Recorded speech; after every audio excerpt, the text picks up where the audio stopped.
Meu nome é Vanessa. Sempre acreditei que o silêncio era sinônimo de paz, mas, com o tempo, aprendi que ele pode esconder tempestades inteiras. Minha casa é pequena, aconchegante, com paredes que guardam mais lembranças do que eu gostaria. No quintal, as roseiras florescem todos os anos, e cada botão novo me lembra de que o tempo passa, e que, de alguma forma, eu continuo aqui. Acordo cedo, mesmo sem precisar. O relógio ainda marca as 6 quando o cheiro do café começa a se espalhar pela cozinha. Gosto de observar a luz do sol atravessando as cortinas e tocando o chão de azulejo, como se o dia estivesse me cumprimentando com delicadeza. Aposentei-me depois de 26 anos dando aulas em uma escola pública. Ensinei crianças a ler, a escrever, e muitas vezes a acreditar nelas mesmas. Talvez seja por isso que ainda mantenho aquele hábito de corrigir até as cartas do supermercado antes de jogá-las fora. A rotina, para mim, é um abrigo. Escrevo todas as manhãs em meu diário, um caderno de capa vermelha que guarda mais verdades do que qualquer confissão dita em voz alta. Ali, deixo palavras que nunca tive coragem de dizer, os medos, os sonhos e, principalmente, as saudades. Mas se há uma lembrança que jamais deixei desbotar, é a de Lucas. Meu único filho, meu maior orgulho, e o motivo pelo qual enfrentei noites sem dormir, jornadas duplas e humilhações silenciosas. Criei-o sozinha depois que o pai dele me deixou por uma mulher mais nova. Na época, eu pensei que o amor de mãe bastava. Lucas era o menino dos meus olhos, inteligente, falante, curioso. Ele gostava de me ver corrigindo cadernos e dizia: "Um dia eu vou te dar uma vida melhor, mãe." Eu acreditava em cada palavra. Os anos passaram, e ele realmente venceu. Estudou em boas escolas, formou-se em administração e conseguiu um emprego em uma empresa financeira de renome. A primeira vez que o vi de terno, meu coração quase não coube no peito. Mas o tempo não muda apenas as roupas, muda os olhares, as vozes, os gestos. Quando ele passou a morar sozinho, senti o vazio de uma casa 100 passos além dos meus. Ainda assim, nunca reclamei. Eu o visitava às vezes, levava comida, arrumava o apartamento dele enquanto ele ria e dizia: "Mãe, você ainda não aprendeu a relaxar, né?" Eu apenas sorria. Mas com o tempo, as visitas diminuíram. As mensagens ficaram frias, as ligações mais curtas. Quando ele vinha, parecia estar ali apenas por obrigação. Sentava-se à mesa, falava sobre investimentos e lucros, e quando eu tentava contar sobre o jardim, ele desviava o olhar para o celular. Um dia, enquanto eu servia café, ouvi dele algo que ficou preso na minha garganta até hoje. "Mãe, você precisa aprender a viver no presente. As pessoas que só olham para o passado acabam ficando para trás." Eu apenas respondi: "Algumas coisas do passado são as únicas que ainda me mantêm de pé." Ele não respondeu. Terminou o café e foi embora apressado, deixando o cheiro do perfume caro pairando pela sala. À noite, escrevi sobre isso no diário. Minhas mãos tremiam enquanto anotava: "Lucas está mudado." Há um abismo entre o homem que ele se tornou e o menino que eu criei. Será que é culpa minha? Fechei o caderno e fiquei olhando a foto dele criança, sorrindo com os dentes tortos e o cabelo bagunçado. O mesmo sorriso que hoje quase não vejo. Apesar da dor, eu ainda acreditava que tudo era apenas uma fase. As mães têm esse dom de perdoar o que não entendem, de justificar o injustificável. Dizia a mim mesma que ele estava ocupado, cansado, estressado. Mas, no fundo, algo em mim já pressentia que o que nos separava não era a distância da cidade, era a distância dos valores. Ele cresceu olhando para o que eu nunca tive: dinheiro, status, poder. E talvez tenha aprendido a desprezar exatamente o que me definia. Mesmo assim, mantive a casa sempre pronta para recebê-lo. Guardava os talheres novos, o bolo de fubá que ele amava quando pequeno, e esperava ouvir o portão se abrir a qualquer momento. Era essa esperança que me impedia de desmoronar. Eu sempre achei que o amor de uma mãe fosse suficiente para curar qualquer ferida. Naquela época, eu ainda não sabia que o amor, quando mal compreendido, pode se transformar em arma. Que o silêncio, quando mal interpretado, pode ser confundido com fraqueza. Eu ainda acreditava que o meu filho jamais me machucaria, e que o pior já havia ficado no passado. Mas eu estava enganada. A vida, como um bom professor, só ensina quando chega a hora da lição. E a minha estava prestes a começar. Fazia meses que eu não via Lucas. Eu já tinha me acostumado a ouvir apenas sua voz distante nas ligações apressadas, sempre entre um compromisso e outro. Por isso, quando ele me mandou uma mensagem dizendo: "Mãe, passo aí amanhã", meu coração se encheu de uma alegria que eu não sentia há muito tempo. Passei a noite limpando cada canto da casa, preparei o bolo de fubá que ele tanto amava e deixei o café passado na hora. Quando ouvi o portão bater, o coração quase saiu pela boca. Mas o homem que entrou pela porta não era o mesmo garoto que costumava se jogar no sofá da sala pedindo carinho. Lucas agora usava um terno impecável, o cabelo milimetricamente penteado e um perfume forte que dominou o ambiente. Ele olhou ao redor e soltou um suspiro discreto, como quem entra em um lugar pequeno demais para o próprio ego. "Você ainda mora aqui, mãe?", perguntou, passando os olhos pelas paredes com os mesmos quadros de sempre. "Claro que moro", respondi, tentando esconder o incômodo que a pergunta me causou.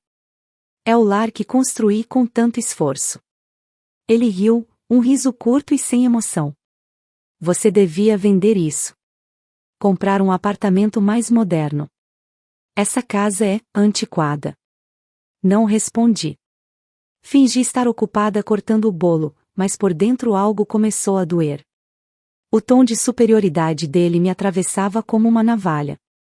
Coloquei uma fatia no prato e empurrei para ele, mas ele recusou com um gesto. "Não posso, mãe. Estou evitando carboidrato." Aquela frase, dita de forma tão banal, pareceu mais cruel do que qualquer insulto. Eu tinha acordado cedo, preparado tudo com tanto carinho, e ele mal quis sentar-se. "Você está bem?", perguntei, tentando puxar assunto. "Tem se alimentado direito? Está dormindo?" "Estou ótimo, mãe. Trabalho muito, mas é assim que se vence na vida. Não dá para ser como você, parada no tempo." Aquela frase ficou martelando na minha mente. Parada no tempo. Eu quis responder que nem todo mundo mede sucesso com dinheiro, mas calei. Aprendi que certas discussões só servem para aumentar a distância. Lucas olhou para mim com uma expressão analítica, quase profissional, como se estivesse avaliando uma cliente. "Você ainda deixa o dinheiro da pensão naquela conta antiga, né? Aquela do Banco Sul?" Assenti, sem entender aonde ele queria chegar. "Pois é, mãe, você está perdendo dinheiro. Aquela conta é péssima, os juros são ridículos. Se quiser, eu cuido disso para você. Posso transferir para uma aplicação melhor, fazer o dinheiro render. É só me dar os cartões e o acesso." Fiquei em silêncio por alguns segundos. A proposta parecia lógica, racional, mas algo na forma como ele disse, com frieza, como se eu fosse uma incapaz, me incomodou. Ainda assim, balancei a cabeça, tentando não demonstrar desconfiança. "Você quer mesmo cuidar disso para mim?", perguntei. "Claro, mãe. Você me criou, não criou? É o mínimo que posso fazer." Sorri. Naquele instante, quis acreditar que ele estava sendo carinhoso. Quis acreditar que ainda havia algo do meu menino dentro daquele homem apressado. Entreguei-lhe meus cartões e anotei as senhas num papel. Ele pegou tudo com naturalidade, colocou no bolso e me deu um beijo rápido na testa antes de ir embora. "Depois te explico direitinho o que fiz, tá? Confia em mim." Aquelas palavras ficaram ecoando pela casa depois que ele se foi. Confia em mim. Os dias passaram e eu tentei não pensar no assunto. Continuei minha rotina de sempre, corrigindo textos, cuidando do jardim, escrevendo no diário. Mas algo começou a me incomodar. Certas notificações chegaram pelo celular, compras em lojas que eu nunca pisei, restaurantes caros, pagamentos automáticos. No início achei que fosse erro do banco, mas à medida que os dias passavam, as faturas começaram a crescer. Tentei falar com Lucas. Liguei 1, 2, 3 vezes. Ele só atendeu na quarta. "Oi, mãe, Tô em reunião. Fala rápido. Filho, tem algo errado nos meus cartões. Estão aparecendo compras que não fiz. Ele riu do outro lado da linha. Ah, relaxa, mãe. Eu usei para algumas coisas. Depois eu organizo. Mas você não podia, comecei a dizer, mas ele me interrompeu. Mãe, eu tô cuidando da sua vida financeira, lembra? Ei, sinceramente, você devia me agradecer. Eu sei o que tô fazendo. Sua pensão agora é minha responsabilidade. Ou melhor, sua pensão agora é minha. Fiquei muda. As palavras dele me atravessaram como uma faca. Lucas, isso não é brincadeira. Esse dinheiro é o que eu tenho para viver. Ele suspirou, impaciente. Você vive para quê, mãe? Para cuidar de Flor. Para escrever nesse diário velho?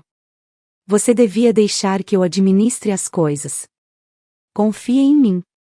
A ligação terminou, e eu fiquei parada no meio da cozinha, segurando o celular com as mãos trêmulas.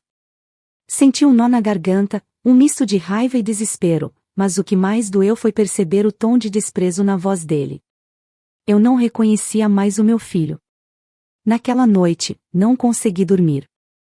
Andei pela casa em silêncio, olhando para os retratos dele espalhados pelas paredes. O menino de olhos curiosos tinha desaparecido, e no lugar restava um estranho com meu sobrenome. O relógio marcou 2 da manhã quando sentei na cama, peguei o diário e escrevi: hoje, pela primeira vez, percebi que o amor de mãe não é um escudo. É uma ferida aberta. Fechei o caderno, encostei a cabeça no travesseiro e jurei a mim mesma que, se ele queria brincar com a minha calma, eu mostraria o que o silêncio de uma mãe é capaz de fazer. Na manhã seguinte, o sol parecia mais frio do que de costume. As flores do meu jardim estavam abertas, mas eu não via cor nelas. Tudo me parecia distante, como se o mundo tivesse perdido o som. A voz de Lucas ainda ecoava dentro de mim, repetindo aquelas palavras que ele dissera com tanta indiferença. Sua pensão agora é minha. Era mais do que uma afronta financeira, era uma sentença emocional. Aquela frase desfez anos de sacrifício, amor e esperança em segundos. Passei o dia inteiro tentando entender onde errei. Caminhei pela casa, toquei os móveis, abri gavetas, e cada canto parecia me lembrar de um momento em que eu me anulei por ele.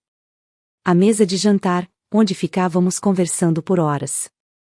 O sofá, onde ele dormia pequeno, com a cabeça no meu colo. O quarto dele, ainda intacto, com as medalhas da escola penduradas na parede. Eu vivia a vida toda para aquele menino, e agora, percebia que tinha criado um homem que me olhava como um obstáculo.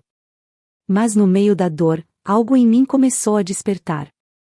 Uma calma diferente, gelada, calculada. Era como se todas as lições da minha vida se juntassem de repente em uma única conclusão: não é gritando que se vence. É observando. É esperando o momento certo. Sentei-me na mesa da cozinha, abri o diário e escrevi com letras firmes: ele acha que me venceu. Mas eu não perdi nada, apenas aprendi quem ele é. Fechei o caderno e fiquei olhando o relógio pendurado na parede. O tic-tac parecia dizer o que eu precisava ouvir: não reaja, planeje. Na manhã seguinte, vesti minha roupa mais simples, prendi o cabelo e fui até o banco. Caminhei pelas ruas com passos lentos, mas firmes. Por dentro, eu ardia, mas o rosto mostrava serenidade. Quando entrei na agência, o ar-condicionado frio me fez arrepiar. Cumprimentei o segurança, que já me conhecia, e fui direto ao balcão. Gostaria de falar com o gerente, por favor. O senhor Roberto, disse, tentando manter a voz estável. Ele não demorou. Apareceu com o mesmo sorriso gentil de sempre, um homem de meia idade, olhar calmo e educado. Dona Vanessa. Que surpresa boa. Sente-se, por favor. Em que posso ajudar? Sentei-me diante dele e olhei em volta antes de começar. O coração batia tão forte que quase cobria o som da minha própria voz. Seu Roberto, eu preciso contar algo, mas quero que fique entre nós. Ele franziu o senho e assentiu, cruzando as mãos sobre a mesa. Claro. Pode confiar. Contei tudo, desde o momento em que Lucas pediu meus cartões até o instante em que percebi que ele estava usando meu dinheiro. Não chorei. Não me alterei. Apenas relatei, como uma professora explicando uma lição de matemática. Quando terminei, ele me olhou por longos segundos antes de dizer: Dona Vanessa, eu sinto muito. Mas posso garantir que o que ele fez é grave. No entanto, há formas de proteger a senhora. Olhei para ele, firme. Eu não quero vingança, Sr. Roberto. Quero apenas justiça. Quero que ele aprenda que amor não se compra, e que confiança tem limites. Ele abriu uma pasta, pegou alguns papéis e começou a anotar algo. Podemos transferir seus fundos para uma nova conta, em outro banco, sem que ele saiba. Também podemos bloquear os cartões e registrar o uso indevido. Mas, posso propor algo mais. Algo mais? Perguntei. Sim, respondeu ele, inclinando-se um pouco. Posso preparar um envelope. Um documento simbólico, mais forte. Quando ele estiver diante da senhora, tudo será revelado de uma vez. O impacto pode ser educativo. Demorei alguns segundos para entender, mas então sorri pela primeira vez em dias. Um envelope, murmurei. Gosto disso. Passei quase 2 horas com o gerente. Assinei papéis, abri a nova conta, bloqueei os acessos, e deixei registrado cada detalhe das movimentações feitas por Lucas. Antes de sair, ele me olhou e disse: Dona Vanessa, a senhora é uma mulher admirável. A maioria das pessoas viria aqui chorando. Mas a senhora está serena. Chorar não traz o que foi tirado, seu Roberto. Planejar traz. Quando voltei para casa, o sol já se punha. O céu estava tingido de vermelho e laranja, e pela primeira vez eu percebi a beleza daquilo. Fiz café, sentei-me na varanda e fiquei olhando o portão. Por algum motivo, não me senti derrotada. Senti-me desperta. À noite, escrevi novamente no diário. As palavras saíram sozinhas, como se minha mão já soubesse o caminho. O silêncio é a minha melhor arma. E quando ele achar que me destruiu, eu abrirei o envelope. Fechei o caderno, soprei a vela e fui dormir. O coração ainda doía, mas havia algo novo no ar, uma força que eu não sentia desde a juventude. Eu finalmente entendia: algumas tempestades não vêm para derrubar, vêm para revelar quem realmente permanece de pé. Aquela semana parecia mais longa do que qualquer outra da minha vida.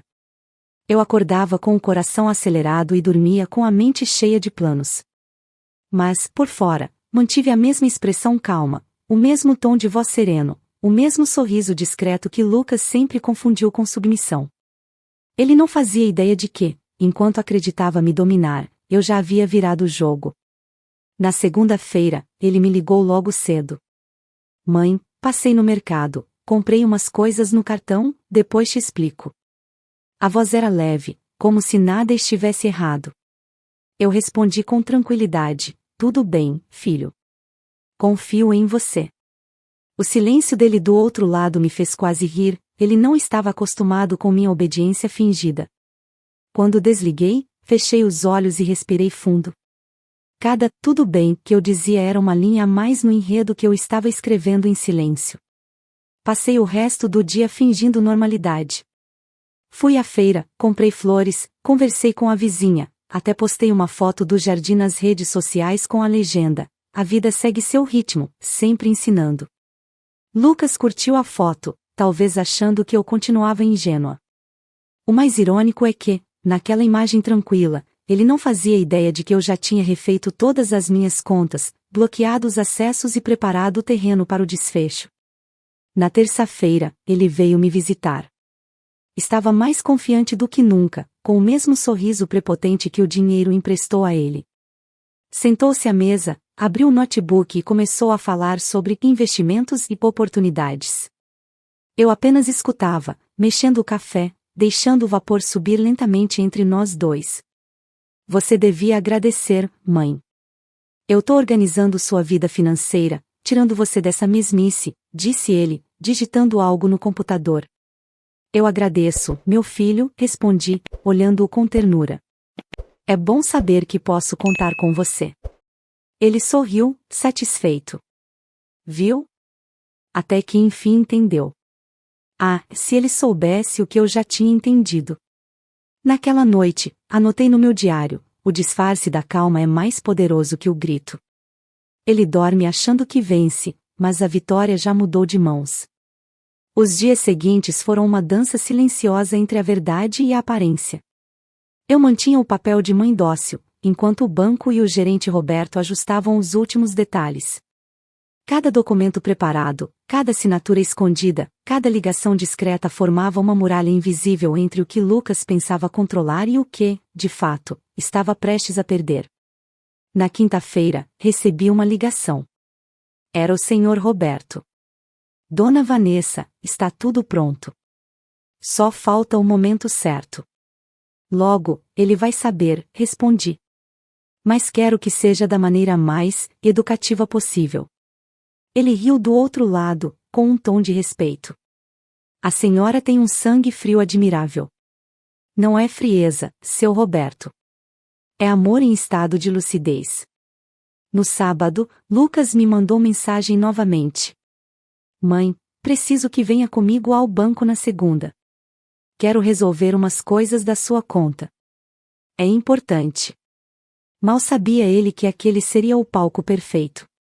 Naquela noite, choveu. O som das gotas batendo no telhado parecia uma trilha feita sob medida para o que estava por vir. Sentei-me no sofá, observei o reflexo da chuva na janela e sorri. Não de prazer, nem de vingança, mas de compreensão. Eu finalmente entendia que a vida é uma espécie de justiça lenta, às vezes cruel, às vezes poética. Antes de dormir, escrevi no diário: amanhã, ele acreditará que me conduz pela mão. Mas quem o levará até o destino final serei eu. Fechei o caderno, apaguei as luzes e deitei com o coração sereno. Pela primeira vez em meses, dormi em paz. Eu sabia que a segunda-feira traria mais do que uma simples visita ao banco, traria a verdade e, com ela, o fim do meu silêncio. Acordei na segunda-feira com o coração calmo, mas com a alma em chamas. A chuva da noite anterior tinha lavado o quintal, deixando o cheiro da terra fresca no ar. Vesti uma roupa simples, mas ajeitei o cabelo com cuidado. Não queria parecer abatida, queria parecer eu mesma. Quando o portão bateu, e ouvi a voz de Lucas chamando: Mãe, vamos logo, o banco fecha cedo, respirei fundo e saí. Durante o trajeto de carro, ele falava sem parar. Você não entende nada de finanças, mãe. Eu vou resolver tudo de uma vez para você.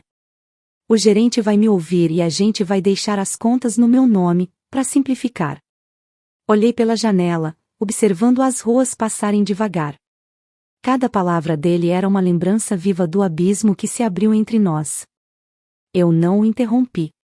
Às vezes, o silêncio é a forma mais poderosa de gritar. Quando chegamos à agência, o ar frio do ambiente me fez estremecer. O segurança nos cumprimentou e abriu a porta para nós. O som dos sapatos de Lucas batendo no piso polido ecoava como um lembrete de arrogância. Caminhamos até a mesa do gerente Roberto, que nos esperava com um olhar neutro, mas atento. Bom dia, Dona Vanessa.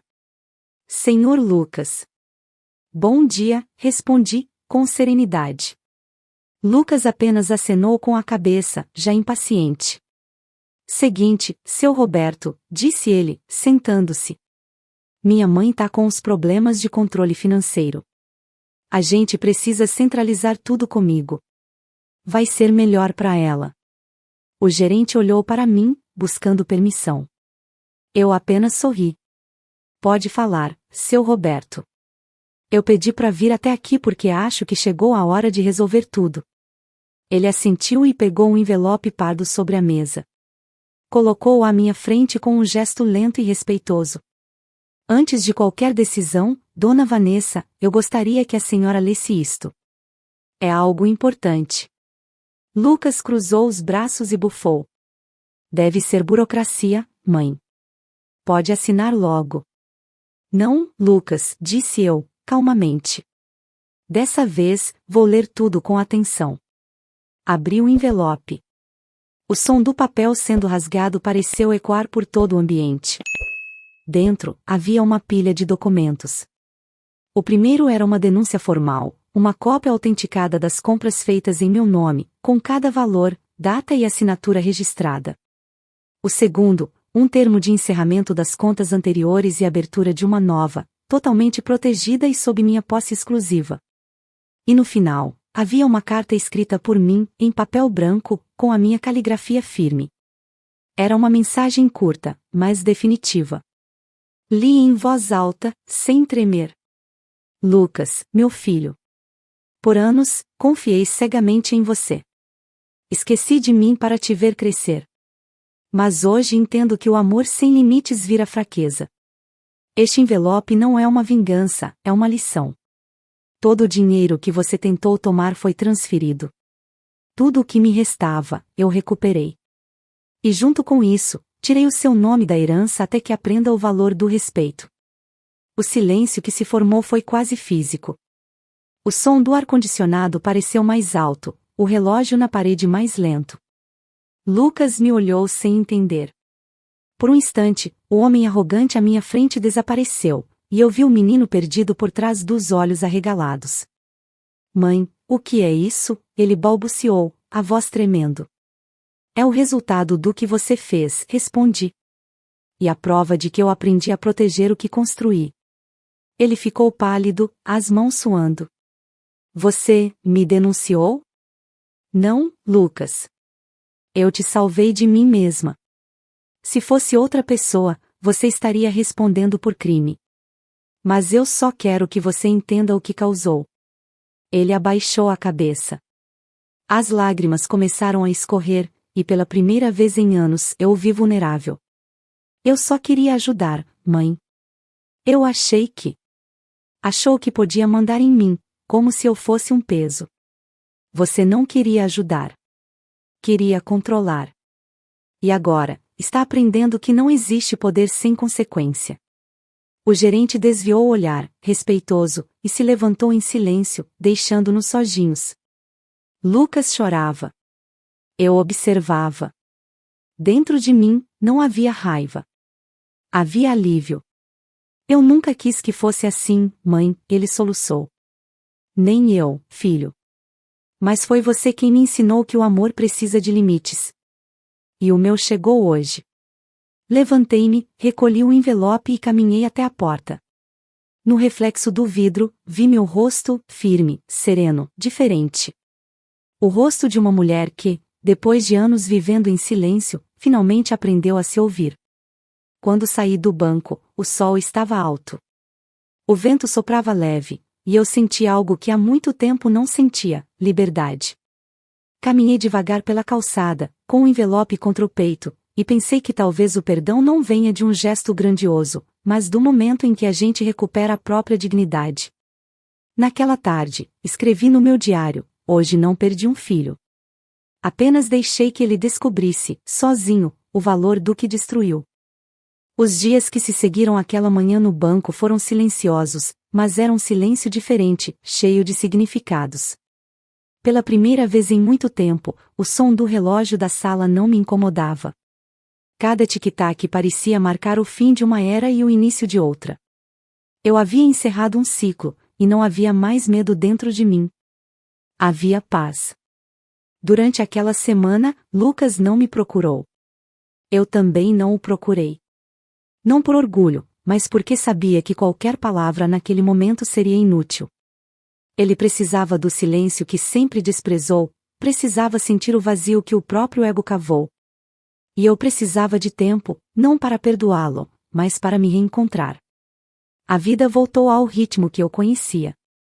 As manhãs eram calmas, o café amargo como sempre, o diário aberto sobre a mesa. Eu cuidava do jardim, respondia a alguns trabalhos de revisão, e voltava a ouvir o canto dos pássaros com gratidão. Mas, dentro de mim, algo havia mudado para sempre. Eu não era mais a mulher que aceitava tudo calada por medo de perder o amor de alguém. Descobri que amor não se prova com obediência, e sim com limites. Cerca de um mês depois, enquanto eu regava as roseiras, ouvi o portão bater devagar. reconheci aquele som antes mesmo de olhar. Era ele.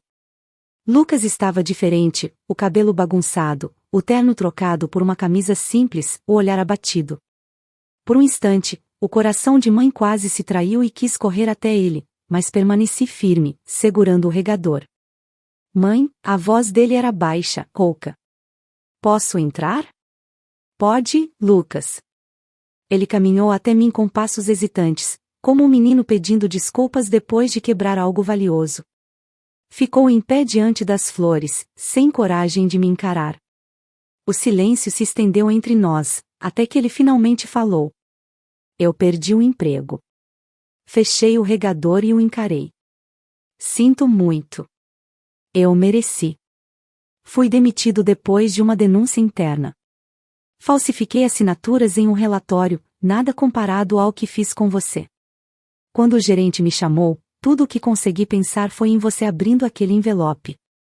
Sentei-me na cadeira da varanda e apontei para o banco ao lado. Sente-se, Lucas. Ele obedeceu. As mãos dele tremiam, e os olhos estavam vermelhos.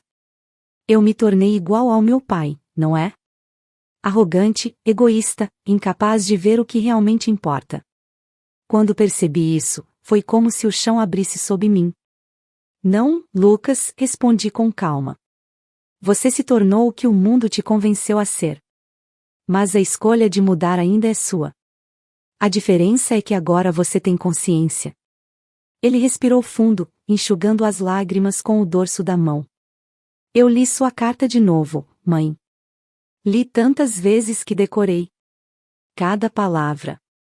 Aquilo me destruiu, mas também me fez enxergar o quanto eu te machuquei. Eu não quero dinheiro, nem a herança. Só quero recuperar o que perdi, você. As palavras dele me cortaram por dentro. Por um momento, fechei os olhos e vi o garoto de 10 anos me abraçando depois da escola, dizendo que me amava. Aquele menino ainda estava ali, perdido sob camadas de orgulho e arrependimento. Você já começou a recuperar, filho, respondi. A humildade é o primeiro passo. Ele me olhou com uma mistura de culpa e esperança. Você me perdoa? Olhei para o jardim. O vento balançava as flores, e uma pétala caiu bem aos meus pés. Abaixei-me, peguei-a e a coloquei na palma da mão. O perdão é como essa pétala, Lucas. Frágil, mas capaz de transformar um espinho em flor. Eu te perdoo, mas não porque esqueci o que você fez. Eu te perdoo porque não quero carregar o peso que você ainda vai aprender a deixar. Ele começou a chorar, e dessa vez eu não segurei. Abracei-o. Foi um abraço longo, silencioso, cheio de um amor que não precisava mais provar nada. Senti o corpo dele estremecer, o coração batendo rápido contra o meu. Naquele instante, não havia vencedores nem vencidos, apenas duas pessoas tentando se reencontrar entre os cacos do que destruíram. Nos dias seguintes, ele começou a me visitar com mais frequência. Ajudava no jardim, consertou o portão, até pintou a cozinha comigo num fim de semana. Às vezes, eu via olhando o diário sobre a mesa, curioso, mas sem coragem de perguntar. Um dia, deixei-o aberto de propósito. Quando voltei da cozinha, ele estava lendo. Hoje não perdi um filho, apenas deixei que ele descobrisse o valor do que destruiu, ele leu em voz baixa. Você escreveu isso no dia do banco? Escrevi, respondi. E hoje escreveria diferente. Recuperei o que pensei ter perdido, mas de uma forma nova. Ele sorriu, pela primeira vez sem arrogância. Posso te ajudar a escrever a próxima página? Sorri também. Pode. Mas dessa vez, com o coração. Os meses se passaram, e a ferida foi cicatrizando devagar. Lucas arrumou outro emprego, mais simples, mais digno. Eu o via mais maduro, mais humano. A arrogância deu lugar à gratidão. E eu?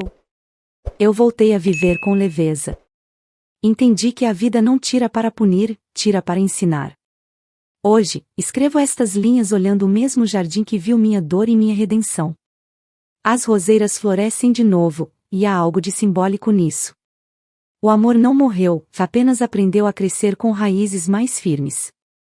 Termino este capítulo da minha vida com uma única certeza: o poder do perdão não está em apagar o passado, mas em decidir que ele não vai mais ditar o futuro. E quando olho para meu filho, agora sentado à mesa tomando café comigo, percebo que, apesar de tudo, eu venci. Porque a mulher que um dia se calou, agora fala, e o mundo inteiro ouve, em silêncio. Fico muito feliz por você ter ficado até o final do vídeo. O que você achou dessa linda história? Coloque nos comentários sua opinião, deixe seu like, se inscreva no canal, e ative o sininho de notificações para não perder uma história preciosa. Até a próxima!